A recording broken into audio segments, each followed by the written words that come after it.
ಕನ್ನಡಿಗರ ಬಗ್ಗೆ ಹಗೂರವಾಗಿ ಮಾತನಾಡಿದ್ರೆ ಏನಾಗುತ್ತೆ ಅನ್ನೋದಕ್ಕೆ ಸೋನು ನಿಗಮ್ ಬೆಸ್ಟ್ ಎಕ್ಸಾಂಪಲ್. ಎಷ್ಟೇ ಅದ್ಭುತ ಗಾಯಕ ಆದ್ರೂ ಏನು, ಭಾಷಾ ಸ್ವಾಭಿಮಾನಕ್ಕೆ ಧಕ್ಕೆಯಾದ್ರೆ ಯಾರನ್ನು ಮುಲಾಜ್ ನೋಡಲ್ಲ ನಮ್ ಜನ. ಈಗ ಸೋನು ನಿಗಮ್ನ ಕನ್ನಡ ಸಿನಿಮಾ ರಂಗ ಅಫಿಷಿಯಲ್ ಆಗಿ ಬ್ಯಾನ್ ಮಾಡಿದೆ. ಆದ್ರೂ ಸೋನು ತಮ್ಮ ಆಟಿಟ್ಯೂಡ್ ಬಿಟ್ಟಿಲ್ಲ. ಕ್ಷಮೆ ಕೇಳೋದ್ ಬಿಟ್ಟು ಕನ್ನಡಿಗರನ್ನ ಮತ್ತಷ್ಟು ಕೆಣಕಿದ್ದಾರೆ. ಕನ್ನಡ ಚಿತ್ರರಂಗದಿಂದ ಸೋನು ನಿಗಮ್ ಬ್ಯಾನ್. ಇಷ್ಟಾದ್ರೂ ಕ್ಷಮೆ ಕೇಳದ ಸೋನು ನಿಗಮ್.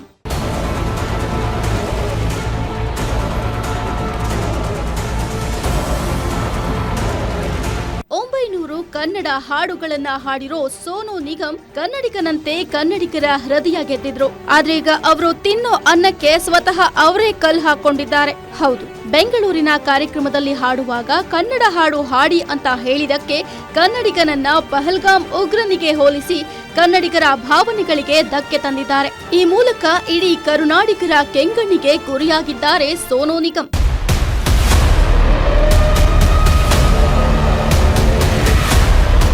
ಫಿಲಂ ಚೇಂಬರ್ ನಿರ್ದೇಶಕರು, ನಿರ್ಮಾಪಕರು ಹಾಗೂ ಸಂಗೀತ ಸಂಯೋಜಕರ ಸಂಘಗಳ ಪ್ರತಿನಿಧಿಗಳನ್ನ ಕರೆಸಿ ಇಂದು ಮಹತ್ವದ ಸಭೆಯನ್ನ ನಡೆಸಲಾಗಿದೆ.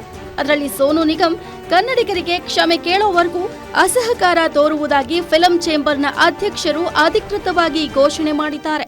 ಈ ಕ್ಷಣದಿಂದ ಅವನ್ನ ನಾವು ಅಸಹಕಾರ ಕೊಡೋಣ, ನಾನ್ ಕೋಆಪರೇಷನ್ ಮಾಡೋಣ, ಯಾವುದೇ ರೀತಿಯ ಸಂಘಕ್ಕೆ ಅವ್ರನ್ನ ಕರೆಯೋದು ಬೇಡಿ.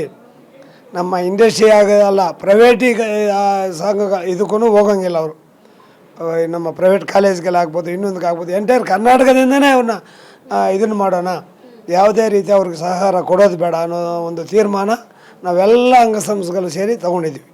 ಅಂದ್ಹಾಗೆ ಅಸಹಕಾರ ಅಂದ್ರೆ ಪರೋಕ್ಷವಾಗಿ ಬ್ಯಾನ್ ಅಂತ ಅರ್ಥ. ಇನ್ಮೇಲೆ ಕನ್ನಡ ಸಿನಿಮಾಗಳಲ್ಲಿ ಸೋನು ನಿಗಮ್ ಹಾಡೋ ಹಾಗಿಲ್ಲ, ಕರ್ನಾಟಕದಲ್ಲಿ ಖಾಸಗಿ ಕಾರ್ಯಕ್ರಮಗಳಲ್ಲೂ ಕೂಡ ಭಾಗಿಯಾಗೋ ಹಾಗಿಲ್ಲ ಅಂತ ತಾಕೀತು ಮಾಡಿದೆ. ಇದಕ್ಕೆ ಮ್ಯೂಸಿಕ್ ಕಂಪೋಸರ್ಸ್ ಸಂಘದಿಂದ ಧರ್ಮವಿಶ್ ಭಾಗಿಯಾಗಿ ಸಂಪೂರ್ಣ ಸಹಕಾರವನ್ನ ನೀಡೋದಾಗಿ ಹೇಳಿದ್ದಾರೆ. ಸ್ಟ್ರಾಂಗ್ ಆಗಿ ಕೆಲವು ಡಿಸಿಷನ್ಸ್ ತಗೊಂಡಿದ್ದಾರೆ. ನಮ್ಮ ನಿರ್ದೇಶಕರ ಸಂಘದಲ್ಲಿ ಅವ್ರನ್ನ ಲೈಫ್ ಲಾಂಗ್ ಬ್ಯಾನ್ ಮಾಡಬೇಕಂತ ಅವರ ಅನಿಸಿಕೆ. ಕನ್ನಡ ಸಂಘಗಳು ಯಾರ್ಯಾರು ಇದ್ರ ಮೇಲೆ ತುಂಬ ಸೀರಿಯಸ್ ಆಗಿ ತೊಗೊಂಡು ಆ್ಯಕ್ಷನ್ ತೊಗೊತಾ ಇದ್ದಾರೆ.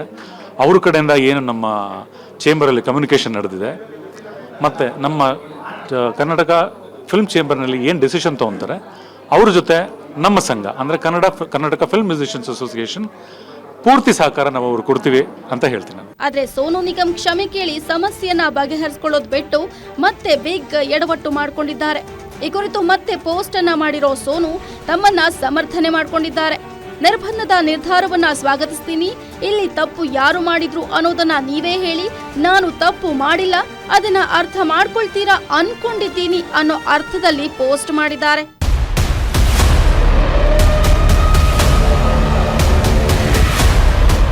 ಇನ್ನು ದುರಹಂಕಾರದ ಪರಮಾವಧಿ ಎಂಬಂತೆ ಕನ್ನಡಿಗರು ಮುಂಬೈಗೆ ಹೋಗಿ ಸೋನು ಅವರಿಂದ ಕನ್ನಡ ಸಾಂಗ್ಸ್ ರೆಕಾರ್ಡಿಂಗ್ ಮಾಡಿಸ್ಬೇಕಿತ್ತು. ಅಲ್ಲಿಗೆ ಹೋದ್ರೂ ಕೂಡ ಕನ್ನಡಿಗರನ್ನ 8 ಗಂಟೆಗಳ ಕಾಲ ಕಾಯಿಸ್ತಿದ್ರಂತೆ ಈ ಮಹಾನುಭಾವ.